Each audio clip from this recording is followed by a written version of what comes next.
South Africa Canada ম্যাচটি এই বিশ্বকাপের নকআউট পর্বের প্রথম ম্যাচ।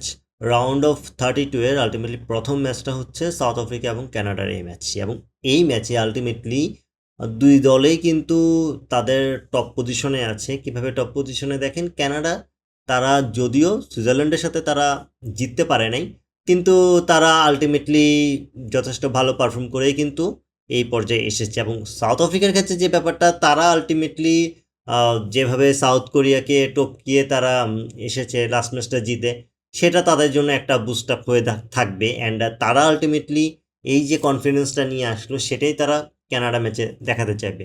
অ্যান্ড এই ম্যাচে আপনি দুই দলকেই সমান ধরতে হবে।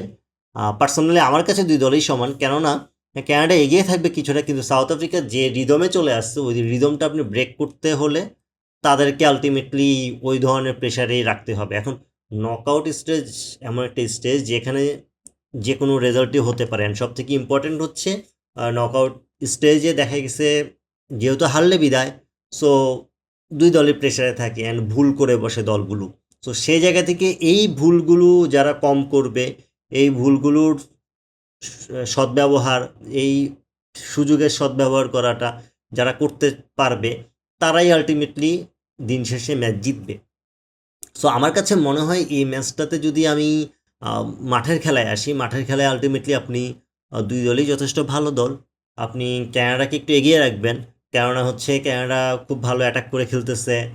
তারা বল পসেশন তাদের দিকে রাখবে, তারা সেট পিস থেকে গোল দিতে চাইবে, তারা মিডফিল্ডের কন্ট্রোলটা নিয়ে খেলবে, ডিফেন্সটাও তারা ঠিক রাখতে চায় এবং ঠিক রাখে। কিন্তু সাউথ আফ্রিকা থেকে যদি আসেন, সাউথ আফ্রিকা যে কাজটা করে, তারা হচ্ছে লাস্ট দুইটা ম্যাচে তারা খুব ভালো খেলতেছে। তাদের ডিফেন্সিভ ওয়ার্কটা খুব চোখে পড়ার মতো।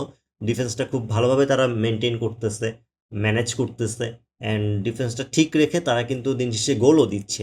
এখন তাদের যে ব্যাপারটা, তারা যেটাতে ফোকাস করে সেটা হচ্ছে আপনার ডিফেন্সটা ঠিক রেখে তারা কাউন্টার অ্যাটাকে গোল দেওয়া বা মিডফিল্ড থেকে চান্স ক্রিয়েট করে একটা গোল দিয়ে দেওয়া, যেটা অপোনেন্টকে প্রেশারে ফেলে। তো তাদের মেন ফোকাসটা থাকে তারা যখন কোনো গোল কনসিড না করে সেই জায়গাটাতে তারা ফোকাস করে।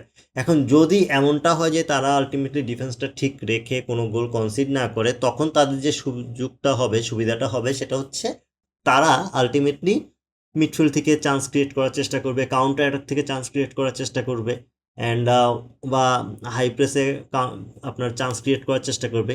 কিন্তু কোনোভাবে তারা একটা চান্স ক্রিয়েট করে সেটা কাজে লাগাতে পারলে তাদের কিন্তু গোলটা চলে আসতেছে। তারা আলটিমেটলি এটাতেই ফোকাস করে। সো এই জায়গা থেকে আপনি ক্যানাডার জন্য এটা একটা প্রেশার বলতে পারেন। ক্যানাডার জন্য আমি আলটিমেটলি ক্যানাডাকে একদম ফুললি এগিয়ে রাখবো না। সো সেই জায়গা থেকে যদি আমি এখন প্রেডিকশানে চলে আসি, প্রেডিকশানে আমার কাছে মনে হয় এই ম্যাচটা যথেষ্ট ভালো একটা ম্যাচ হবে। অ্যান্ড হয়তো বা আমরা এই ম্যাচে এক্সট্রা টাইমও দেখতে পারি, অ্যান্ড আপনি টাইব্রেকারও দেখতে পারেন। কারণ সাউথ আফ্রিকা লাস্ট দুইটা ম্যাচে তারা যেভাবে খেলতেছে, তাদের জন্য আসলে আপনার তাদের অ্যাগেনস্টে গোল দেওয়াটা একটু টাফ হবে ক্যানাডার জন্য। অ্যান্ড আমি অবশ্য শেষ পর্যন্ত সাউথ আফ্রিকাকে এগিয়ে রাখবো।